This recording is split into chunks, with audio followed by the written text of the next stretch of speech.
nígbà tí wọ́n fún yín lówó kẹ́ ẹ fi tọ́jú ọmọ yín, ọmọ tí pipe wà lẹ́gbẹ̀ẹ́, going to 5 million. Èyí náà wo fídíò ìṣàbíamọ àwọn eléyìí àbí àgbà. Bá a bá sì sọ̀rọ̀ ní ìsinyìí, ẹnìgbà tí ṣe ohun kan tẹ́ sọ yìí ti jẹ́ kídí kun. I can't even express my feelings than this. Ṣé pastor làwọn eléyìí? Wọ́n fi pastor tàn yẹn yìí náà gbọ́. Ṣé pastor làwọn eléyìí? Ṣé ìránṣẹ́ Ọlọ́run ni wọ́n àbí ìránṣẹ́ Sátánì? Àwọn tó ń bo èṣùjú méjèèjì gan ò gbọdọ̀ ṣe bẹ́ẹ̀ láíláí. Èṣù kì í gbè lẹ́yìn aṣebi.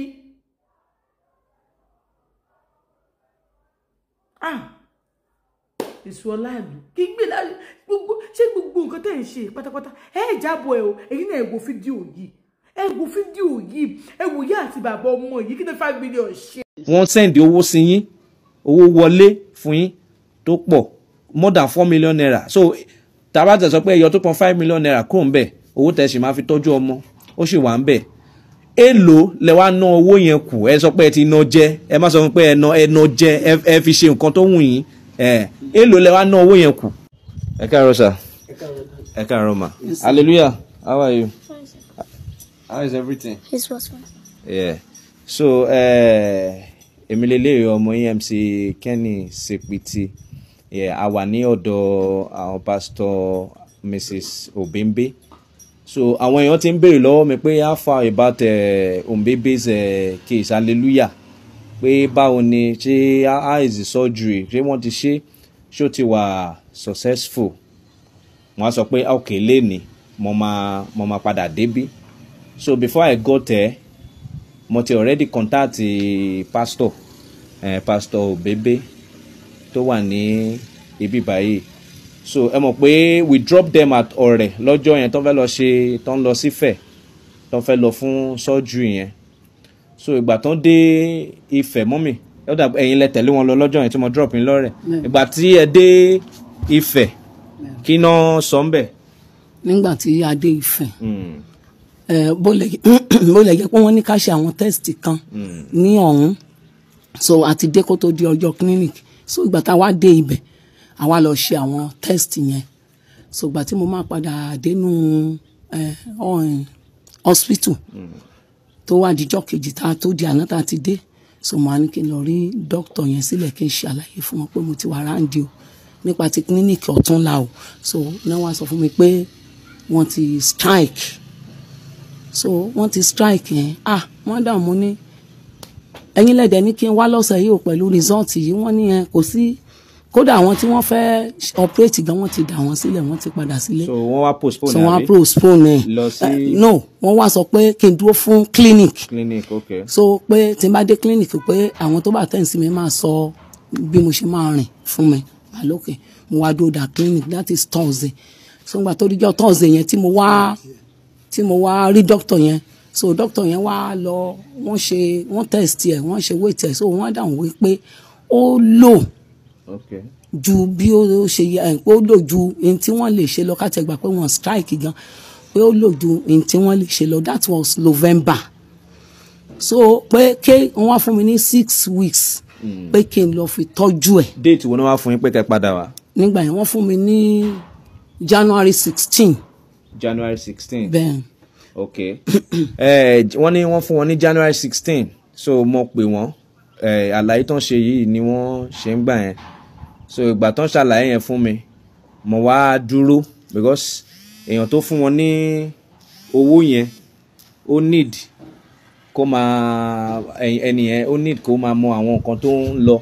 So mo dẹ̀ máa need láti update àwọn èèyàn. So mo wá pè wọ́n, mo wá sọ pé báwo ni January 16 ṣe máa lọ. Wọ́n á ní pé kò sí wàhálà pé mo pe pastor. So wọ́n ní pé wọ́n máa lọ ṣe operation yẹn fún Hallelujah tó wà níbí ní January 16. And today is I think today is 17. Is today 17? Yes. Okay, ní 17.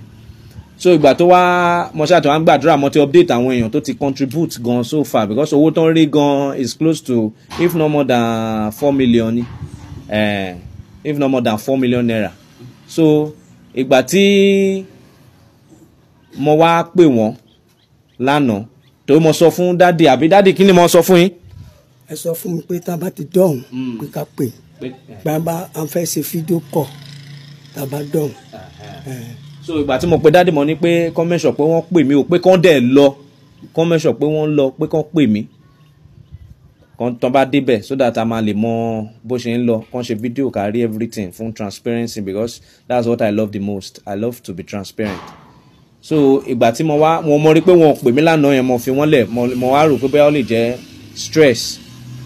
So ìgbà tí mo wá pè wọ́n ní àárọ̀ yìí this morning, today is 17th, mo pè wọ́n ní àárọ̀ yìí pé dádì o báwo ni everything ṣe lọ, mo ní kẹ́ pè mí ní àná pè mí wọ́n wá sọ kí lè wá sọ dádì.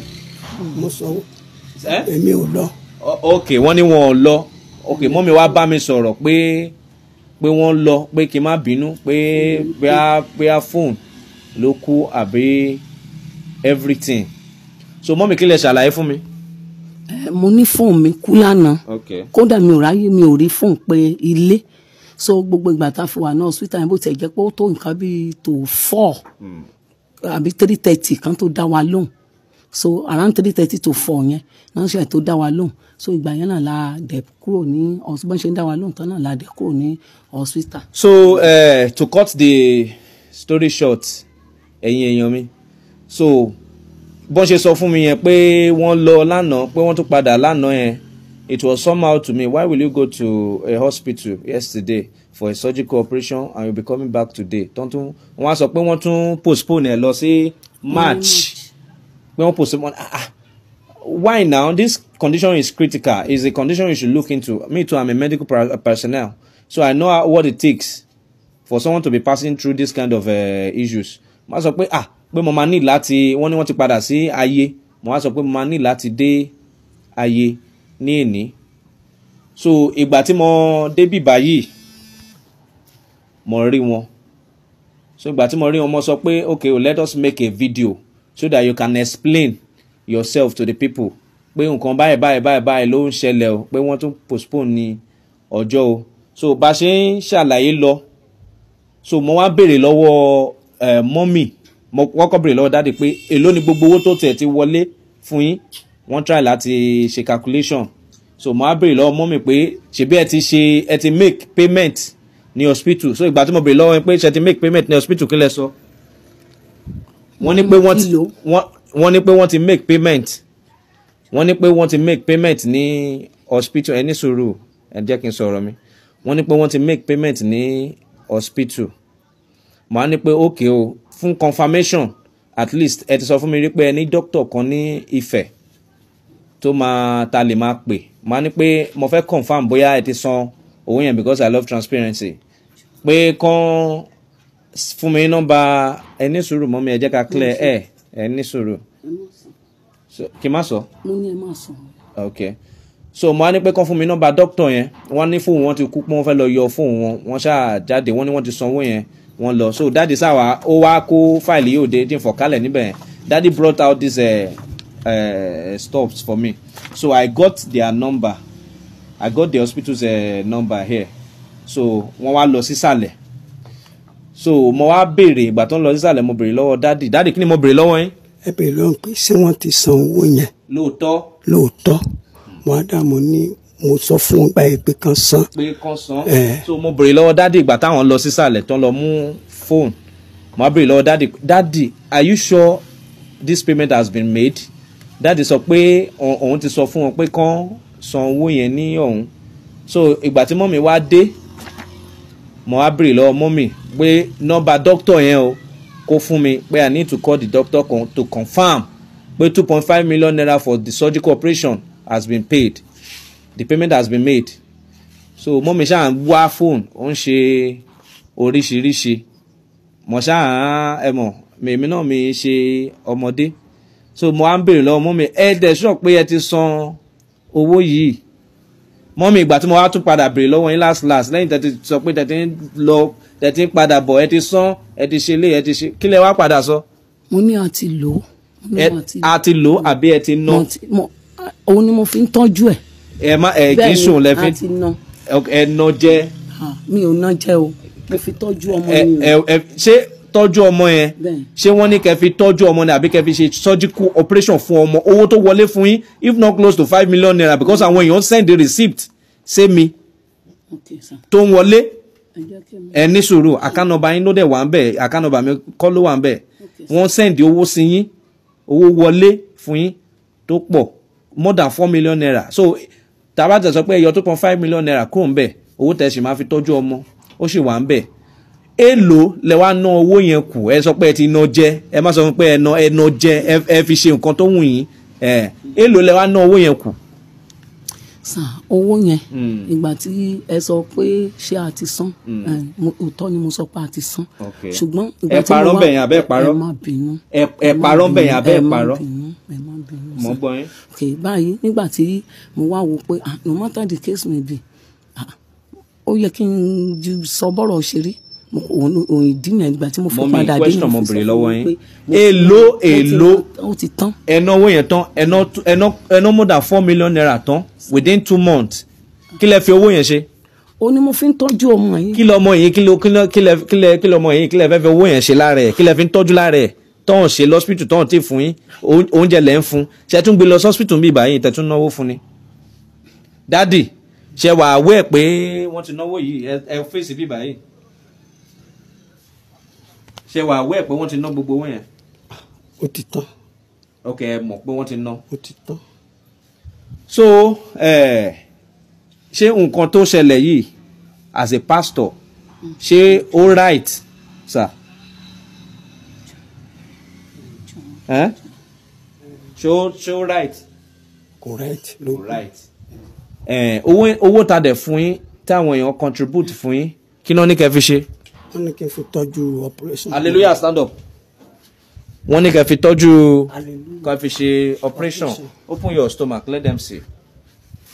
wọ́n ní kàn fi tọ́jú ẹ̀ so ọmọ ni wọ́n ní kàn fi owó 2.5 million naira and they've gotten almost 5 million naira kàn fi tọ́jú ọmọ ṣùgbọ́n wọ́n ti ná owó yẹn tán so my people that is life tí ó bá yẹ pé mo gba eléyìí sìn kí jẹ́ pé mo try láti get number hospital yẹn wọn ò ní jẹ́wọ́ so my people that is life yeah that is life a lot has happened we've helped a lot of people jẹ́ pé wọ́n ti ń ṣe oríṣiríṣi because I don't know why they will give you that kind of money to treat your child and dem máa lọ ná owó yẹn kì í ṣe nǹkan tó right so ẹ̀yin tèmi nílé I don't know I am totally short of words and I am seriously angry and sad seriously I don't know what to do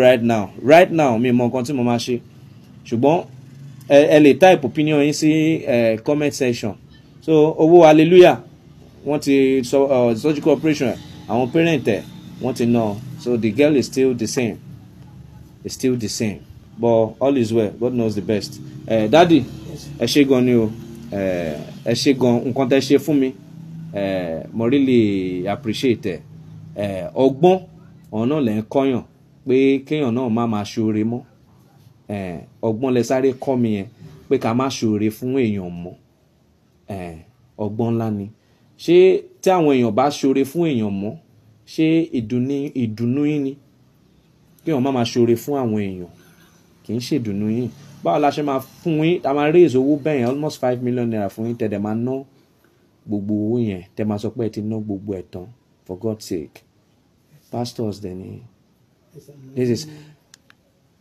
all is well my people so I don't know what to do but the story continues.